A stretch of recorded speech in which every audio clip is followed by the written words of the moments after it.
Tired of juggling multiple devices and missing important customer messages on WhatsApp Business? Today, we're going to ditch the chaos and unlock the power of streamlined communication by showing you exactly how to integrate Wati with your WhatsApp Business account. Let's get started. First, you'll need to log into your Wati account. Once you're on the dashboard, navigate to the Channels section. It's usually found in the Settings or Integrations area of the platform.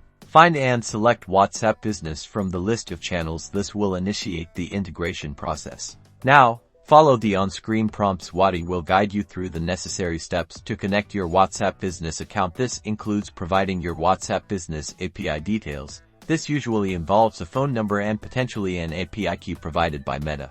Enter the phone number associated with your WhatsApp Business account. Very carefully double-check to avoid any errors, as this is crucial for the integration. You will then get prompted to allow Wati to take control of WhatsApp Business and use its features. Once the verification is complete, Wati will confirm that your WhatsApp Business account is successfully connected. You'll see a notification or a change in status on the Wati dashboard. Congratulations! You've now successfully integrated Wati with your WhatsApp Business account.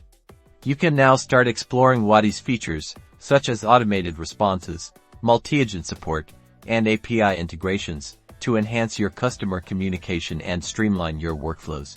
Don't forget to like this video, subscribe to our channel for more helpful tutorials, and check out the links in the description for special offers and more in-depth guides to further enhance your customer communication strategy.